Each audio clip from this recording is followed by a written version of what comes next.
You go. I go. Yeah. Where am I going? I thought you had a comment. I was actually going to ask you how your week was. Anything exciting happened this week, Terry? Yeah, this is Really? regular week. I thought you had for something really exciting yesterday. Oh, well, yeah. So I don't know if you guys know, I'll tell you this because he draws me out. I play disc golf and I go with a friend of mine. We go every Saturday. Well, yesterday morning, I got my first ace. So I was very excited, very excited. Very tight, narrow hole and kind of kissed the tree and then went right in the basket. So been playing for like 20 years. And so, yeah, I got the ace, not the tree. I've had that question. I have had that question. So yeah, I got an assist. So yeah, it was a lot of fun. I'm really happy. All these years, right? Finally get one. The guy I've been playing with, he's way better than me. He plays in tournaments and he's been coaching me and all that stuff. And we had joked that he's never gotten an ace either. And he would be really mad if I got one first. He took it very well. So it worked out okay. Yeah, he sobbed a little bit, but it was okay. It was okay. You may never see him again. Yeah, that's right. The last time we ever played together. So yeah, it was cool. Thank you very much for bringing that up. Congratulations. Good. That's where I was going. Oh, okay. Thank you. That's good. So we're going to be back in Matthew 5, 21 through 37. We're going to talk about two main topics today, anger and outrage. This is going to be hilarious. We have so much to cover on anger and outrage. If you have the book, it's going to be hilarious. If you have the book, it's chapters 17 and 18. And I do want to read a few of the verses that we're going to talk about in Matthew 5, starting in 21. Let's follow along if you can, or just listen to these verses. You have heard that it was said to the people long ago, you shall not murder, and anyone who murders will be subject to judgment. But, here's the but, right? But I tell you that anyone who is angry with a brother or sister will be subject to judgment. Again, anyone who says to a brother or sister, Raka or fool, is answerable to the court. And anyone who says you fool will be in danger of the fire of hell. Therefore, if you're offering your gift at the altar, there's the therefore, right? So here's what to do about it.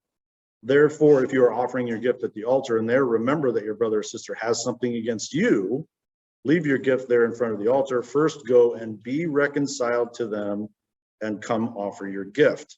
And then here's another one, 25. Settle matters quickly with your adversary who is taking you to court. I want to stop on the first three words. Settle matters quickly. Right? I think the specific example is with anyone who is taking you to court, but we're going to talk about settling matters quickly just in general. Do it while you are still together on the way, or your adversary may hand you over to the judge, and the judge may hand you over to the officer, and you may be thrown into prison. Truly, I tell you, you will not get out until you've paid the last penny. These are kind of the consequences of anger, right? So we're going to go through this in quite a bit of detail today. Yeah, there's a lot here, but yeah, breaking it down, I think will help us really understand. So here's chapter 17. If Jesus was serious, then we will not cultivate our anger. Right now, we seem to be living in a time where we are cultivating anger, all sides, right? I don't think anybody's exempt to this. We seem to love to provoke, to Be provoked. be provoked. Mm-hmm. But we keep it going. We're adding oxygen to the fire daily. And that's not what Jesus is asking here for. So we had talked about last week, we touched on a little bit. Well, there's righteous anger. That we kind of justify that. Yes, we do. Well, my anger is righteous most of the time. But we're going to talk about that more in depth.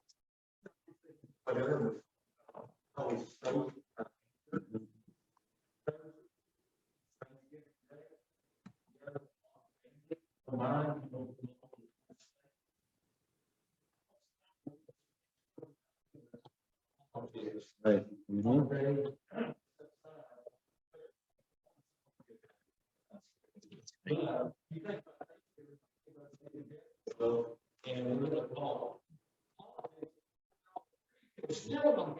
Right. Yeah.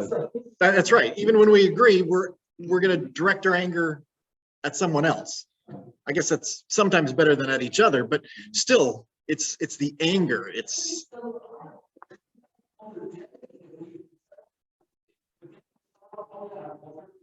That's right. Right. We should be fighting over who gets the last piece of pie is what we should fight over. That should be the most contentious we get that day. So look at these questions that are on the screen here, and I'll start at the bottom. Okay. Is anger always wrong? No, right? What's our personal history though with anger, right? We say anger is not always wrong, but think about your own personal history with anger and the righteous anger that you've demonstrated in your life. What is your personal history with anger? How has it gone for you when you've been angry? Barbara? Are there different kinds of anger?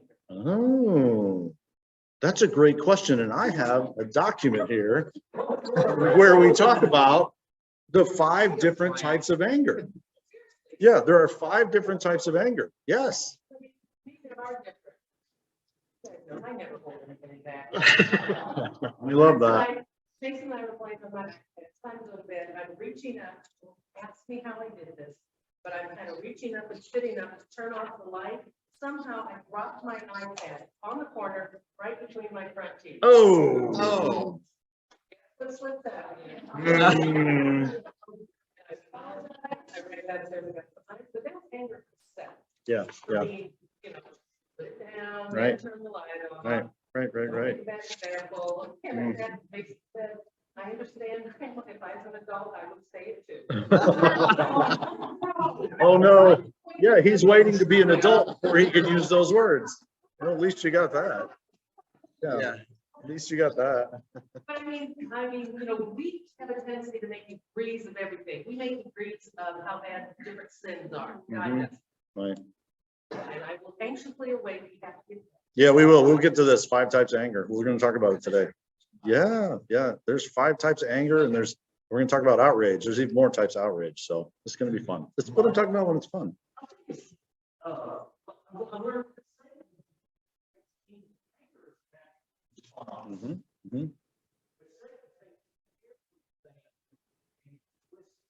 Exactly.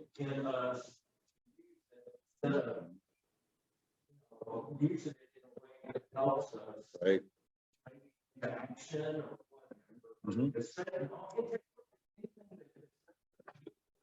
Right.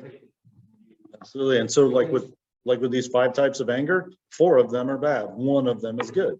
So yeah, it's a natural response. It's what we do with it. It's really that middle question. What is your personal history with anger that I think is scary? I think most of us, when we look back at our history, would say, yeah, we've not portrayed ourselves well when we're angry. Not had a healthy anger. Not had a healthy anger. It's not been a righteous anger? No. Well, that's not the way we've dealt with it, right? It may seem righteous, but out come the arrows and the meanness and the everything else. Yeah, all the bad stuff. All the bad stuff. We spew. We talked about, what lesson was that? Overcoming emotions. Right? The spewers. We're great at spewing. That's exactly right. Which leads us to the 3rd question at the top. Do we have the right heart to use anger as our weapon, right? Because the words that come out of our mouths are from what's inside of us, from our hearts, right? And I don't know if you remember this lesson, it's really made an impact on me. We talked about the fact when people are angry at us and spewing stuff at us, we take it so personally sometimes, but really we recognize that it's their heart that's coming out and we just happen to be the recipient of that. So do we have the right heart to use anger? This ties into, are we conforming or are we being transformed, right? Or do we just spew and, you know, fuel our own anger, right? It's a self-fulfilling, can be a self-fulfilling emotion. So do we have the right heart? What do you guys think? And even our picture of the 3 blind, angry mice, his little asterisk here at the bottom. Don't worry, they're righteous mice.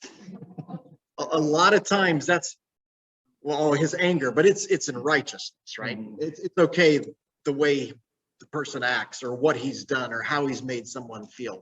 It was a righteous anger. He's justified in his anger. Yes, He's justified. So it's okay that she acts that.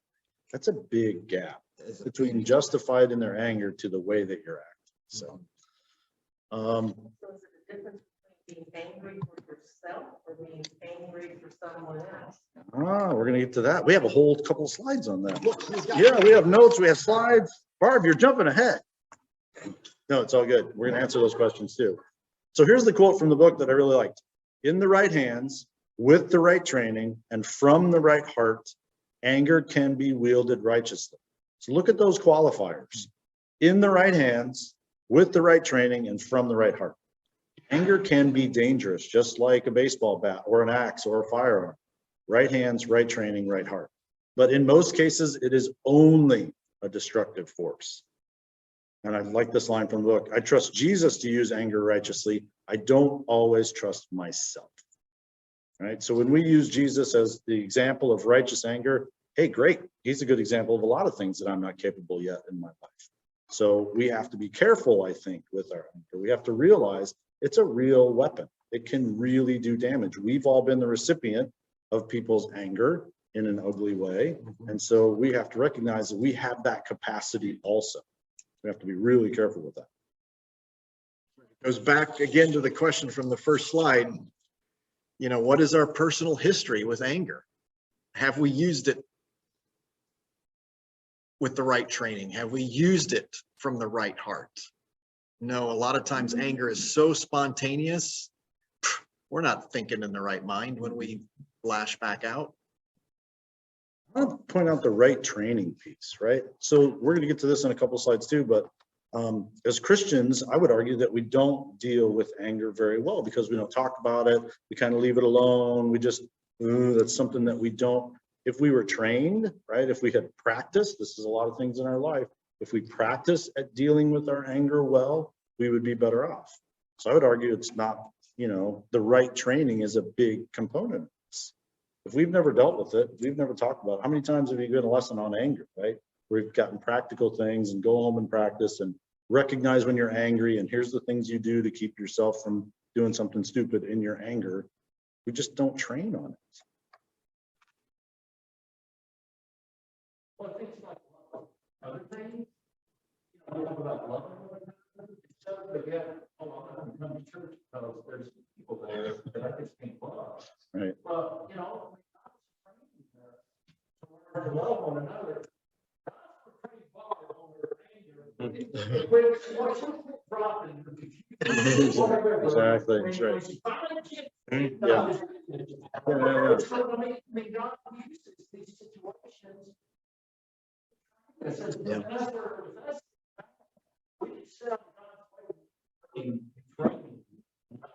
Right, exactly. And we need to support others when he's training and working on them in their lives, right? The fact that Barb has brought it up a couple of times, he's working on her and we're going to support her in this, right?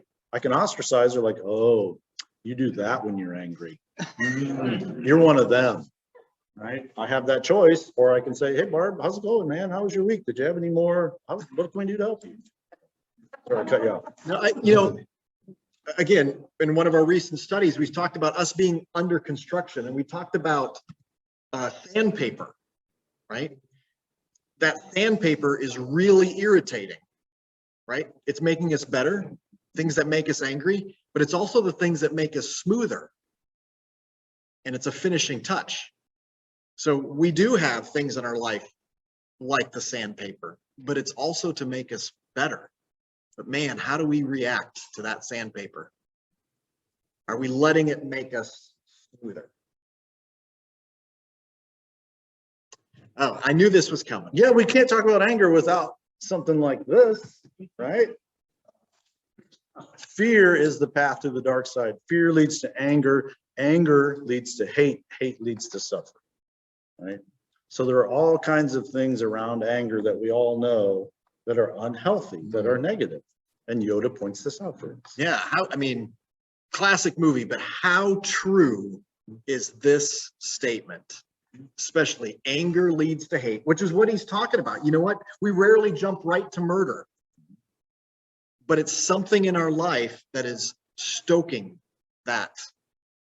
The anger leads to hate and hate leads to suffering.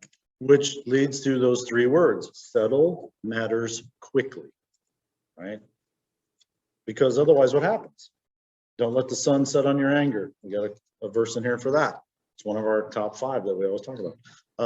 Because it could lead to worse things. It could lead to hate. It could lead to ostracizing people. It could lead to broken relationships. It can lead to, I'm not going to go to church because I know that person's going to be there. It could lead to, I don't want to go to Thanksgiving because I know Uncle what's his name's going to be there and I'm still mad at him from 20 years ago. These things, when you stoke them, if you don't settle them quickly, they fester. They get really, really bad, really, really quickly. Most of the time, it has no effect on the other person. No. Yeah, that's right. You're the one that is hurting yourself, making yourself miserable, thinking about it all the time. I mean, quite honestly, unless it was something really heinous, they long forgot about it or never bothered him like you think it did. Exactly. Yep. So you want to talk about this slide? Yeah, so again, we're kind of working back into the definition of righteous anger here. Righteous anger does not lash out. The world seeks to do harm to others, but God's people only seek to do good. If only that were true. How often are we a part of the problem? Overcoming evil with good, that's from Romans. You know, and ill treatment of self is not a reason to be angry. That's an interesting one. Ill treatment of self is not a reason to be angry. And when we lash out, it's that lashing out. It's not the anger always in itself that's the sin. It's what that produces. It's that lashing out, you know, with our words, throwing things, our fists. That's difficult. Our Facebook posts, that's right. Yeah, and a lot of our reactions, a lot of our initial reactions are based upon heavy emotions like anger. So that's when you should be the most careful, is when you can feel the passion or the heat rising in you, right? It's the time to be most careful. Man, that's a lot of times when we drop all safety guards. Exactly right. We drop all the safeties when we're angry. That's a good way to Yeah. put it, right? Oh, well, I'm angry, so it's okay. It's okay the way I behave. Yeah, and if only righteous anger, you know, was focused on, as it relates to the world, to seeking and saving souls, and internally to our church, the desiring repentance of others. But you're right, instead it leads to gossiping, more anger, resentment. So easy. This is a tough, and I know we had a whole lesson on these emotions that destroy, but man, this is a tough one. Yeah, so I read another kind of synopsis of this, that righteous anger is when you are furthering God's kingdom, defending God's kingdom, or seeking to save souls in repentance, right? That's righteous anger. But how many times is our anger because I got offended? Something happened to me, right? And you have to step back and go, is this preventing God's kingdom from being furthered? Is this something about repentance or saving others, seeking to save others? Probably not. It's probably just because I got mad, because I didn't like what you said to me. That's tough to process.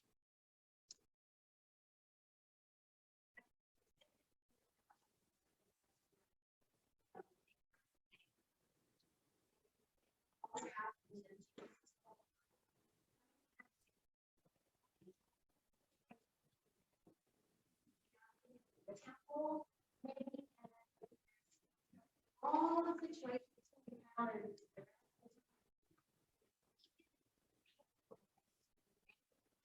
Things with, by speaking the truth and. Right.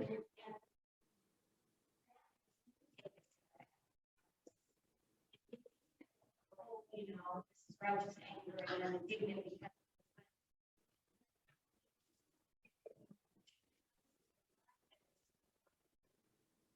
It really was something.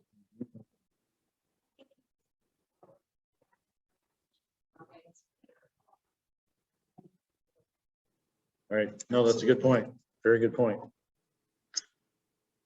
Barbara had something. Oh, You're having a second thought. Okay. Still have to be careful that we don't turn that righteous anger and use the gospel as a weapon. And we do that as well, don't we? Not presented in love. That's right. exactly. It's wrong, and I think the Bible, that's the only way it makes sense. That's right. Our sword of righteousness has injured a lot of people. Yep. So you want to talk about, before you go on, let's talk about the 5 types of anger. I'm not an expert in this, so if anybody knows more, you please speak up. The first one is aggressive and hostile anger. That's the one we're probably most familiar with, right? You're spewing words, somebody's mad at you, or you're being aggressive and hostile. Pretty self-explanatory. We have passive anger, which is, I feel like, a Christian anger, right?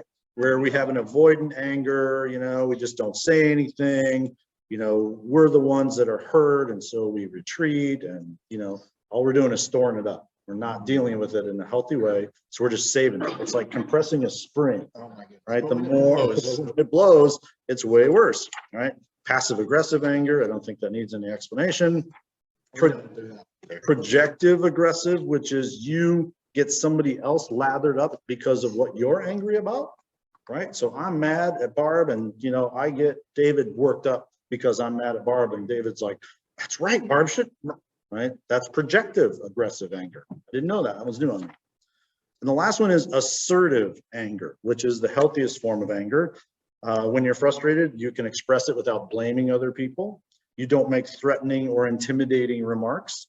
You're honest about your feelings of anger. You're not being forceful or meek, right? Two ends of the spectrum. You're not being passive, but you're not being hostile. You seek to resolve conflict, and you accept responsibility for your own mistakes as part of your anger. So that's assertive anger. So 4 of the 5 are bad. This one seems pretty good. How often do we exhibit assertive anger when we're angry?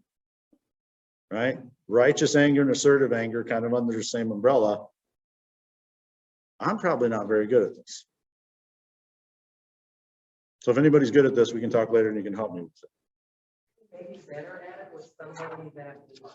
Mhm. I mean, seriously, if it's somebody, another church family member, may take the guts and go talk to them about something, but otherwise you just kind of blow it off, and that's the end of the story, and bye, adios, so long. Exactly. And I'll remember this 20 years from now. Yeah, and I'm gonna hold it against you for 20 years. Yes. Yeah, that's the beauty of it.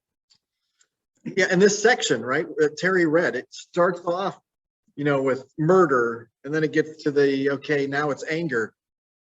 But really, there's more verses on the part about when you're offering your gift at the altar. What do you do? Right? And settle matters quickly. There's more verses about that. And that's the difficult piece. How can we learn to do that? And that's, your assertive anger. It talked about settling matters, resolving. Right, accepting responsibility, not When- blaming. Anger has to have a completion, right? If it doesn't complete, it stays in this active state, and that's dangerous for us, right? The assertive anger seemed to be the resolve, that's the word they use, Yeah, resolve right? conflict, resolve that anger. Yeah. We don't resolve much. Okay, so do we think anger is dangerous yet? Now we've got a couple slides to Judy's point with scriptures to back it up, right? Refrain from anger and forsake wrath. Fret not yourself, it tends only to evil. It's pretty clear. Refrain from anger. And this is the short version. There's way more verses if you want to look it up. A hot-tempered man stirs up strife, but he who is slow to anger quiets contention. Are we slow to anger? Not always, right? Be not quick in your spirit to become angry, for anger lodges in the hearts of fools. It's what we're talking about, right? Anger gets in there, it lodges in there, and it's tough to get out. Let all bitterness and wrath and anger and clamor and slander be put away from you, along with all malice. But now you must put them all away: anger, wrath, malice, slander, and obscene talk from your mouth. For the anger of man does not produce the righteousness of God. That last one kind of punctuates it, right? The anger of man does not produce the righteousness of God. Our anger that we stoke, that we think is righteous, doesn't produce the righteousness of God. And again, it goes back to our opening questions. For the anger of man does not produce the righteousness of God, because quite frankly, we don't know how to use it correctly, right? What's our personal history with anger?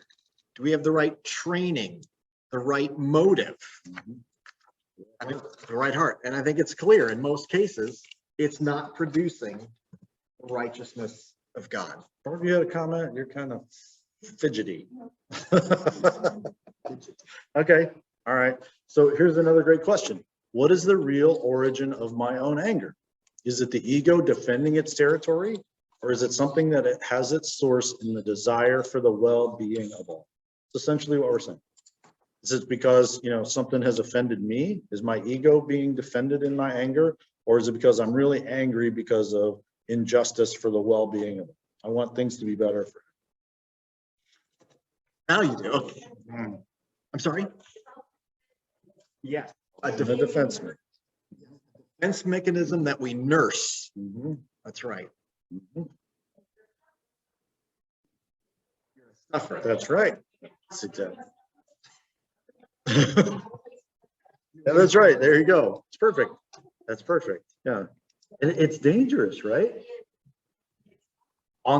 So let's talk about that because there's a lot of stuff on this. You look fine on the outside, right? Because you've stuffed it. But what's it doing on the inside, right? It's corrosive. Yeah, it's working. It's just away. Yeah. In the heart, it's just doing some horrible things to the inside. And we know that what's on the inside eventually comes out. It doesn't stay on the inside. I realized that my righteous indignation was a form of entertainment for me. My righteous indignation was a form of entertainment. I love getting angry at injustice. I didn't do anything about it. I just liked the feeling of being angry. That's way too accurate Right. from this guy. Yeah. Right. So how many times do we get sucked into something like this? Right. I just like being angry. Nothing I can do about it. But I like to fuel it, right? I like to wake up angry and think about how angry I am at Aaron and why he made me mad and what I should have said and what he did wrong. And you stoke it, right? Spend more time thinking about that.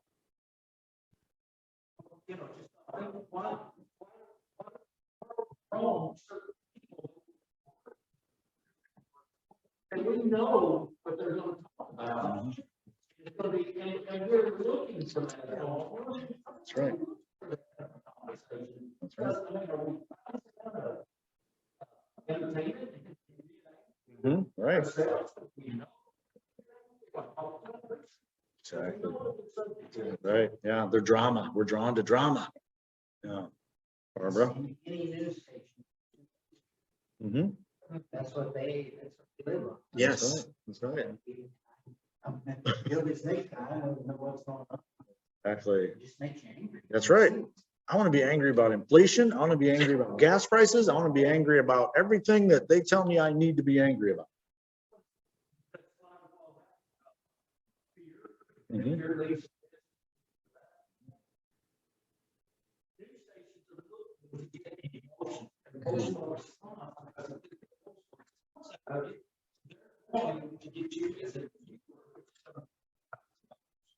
Yep.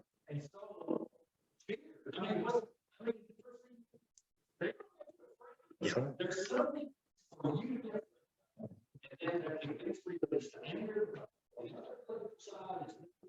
Yeah, that's the two great pieces of the strategy. Make you afraid of it and tell you who's to blame for it. That's it. Now I'm hooked, right? I'm angry and fearful, and now I got somebody to blame. So, what are you gonna say, sorry? Yeah. Okay. So all of this leads us to outrage, which is the next chapter. Oh, great. Yes, and we only have 5 minutes to talk about outrage. Oh my. I'm outraged that we don't have enough time. So yes, chapter 18 of this book, if Jesus is serious, then we will not contribute to our outrage culture. So we just got off we will not cultivate our anger. Now we're into not contributing to our outrage culture. Really interesting here, we've listed the define outrage. Yeah, we have 13 types of outrage. I don't know if we're gonna get to today. Outrage, I'll use the phrase I'm gonna use here in part of the class for next week, but recreational outrage is the way I think he uses it, which is, I am angry about something outside of my influence, right? Where there's no action to be taken. There's really no emotional investment, but I'm just outraged. So you have another definition you want to? Yeah. Yeah. We're gonna talk about that in great detail next week. Yep. But yeah, we've seemed to added this to our fruit of the spirit, outrage, right? A banana in the apple world, right? And it's become, this is what's interesting, it's become an identifying characteristic of Christianity lately. So that's why it's being added to the fruit of the spirit, right? It's an identifier of who we are. That's scary. Yeah, when did this happen? That's a great first question. When did this happen? When did outrage become a characteristic of Christianity? Is it, around, political events? Is it, has it always been that way? Has it been more prominent since we're more connected on the internet and social media? Internet connection. Yeah, it's funny. I mean, we don't have time to go through all the research, but they do studies about how often like angry emojis are used on social media, and on political events, they just spike, right? And then they taper off and they never really come back down to the levels they were before, but they spike at the next political event. And then they never come back down to that level. So they spike at the next. It's a lot of it is politics, a lot of world events, things happening. And so we're adding to it. We never get back to where like everybody's calm and everybody's okay. It's very additive. I think it's when we got outside of our bubble, when news became 24, 365, and it just keeps it rolling and rolling and rolling and rolling and rolling, and it never goes away. Right. And I think one thing that we really need to maybe start putting in the forefront of our brain and our thought process is this is really important. Mhm. What and I'm a fly changer. I'm anger, I'm over, and I'm done. It's gone. You'll know my thing. Yeah. It's gone. Mhm. But I have to constantly remind myself in 5 minutes, 10 minutes, this evening, tomorrow morning, a week from now, is this gonna matter? Right. It's not gonna matter. 99.8% of it is not gonna matter. Right. And we have to differentiate between that little, what is that, 0.2% or whatever, that's really part of what God wants us. The noticeable righteous anger, whatever. Right. Exactly. That good part. Exactly. We're not good at that. Well, and so that goes back to one of our first slides, the right training, right? Are we reminding ourselves, are we being trained? Are we being transformed? Are we allowing the Spirit to change us? We could have all these things happen to us, right? Social media, 24/7 news cycle, all this stuff. We can blame that, but it's our reaction to that we take responsibility for. We allow political parties, allow other people to. And Christ. That's right. You know, I'm mentioning political thing. What party are they in?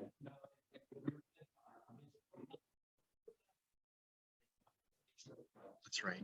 Yeah, you will know we are Christians by our blank. Right now, love is probably 20th. I don't know. Maybe that's too high. I don't know. There's so many other things that I think people would put before that.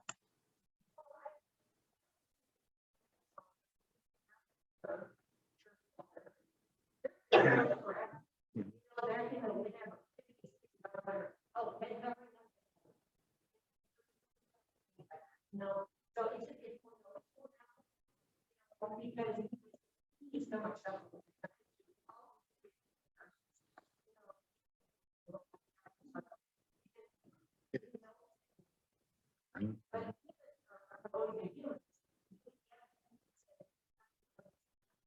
Right. Right. So we can't just blame social media in the past decade.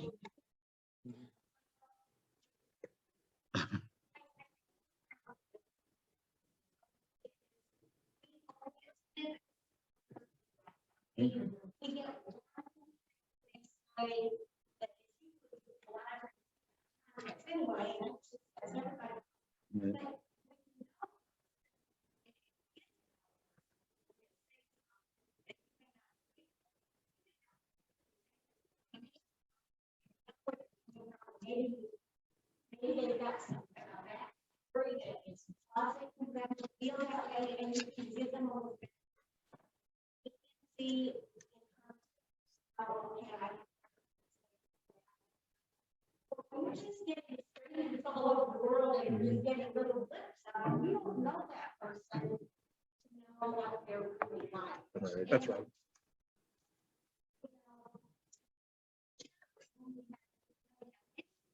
Hopefully, you know each other.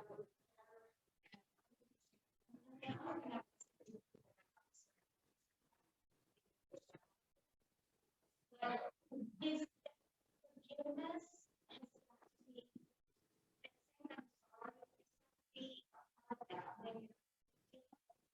get angry. I mean,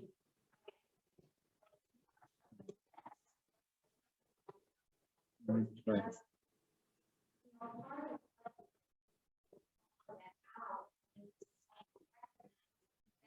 That's right. You did something that you really and then you know, want to change. No, it's not just get angry at them, blame them.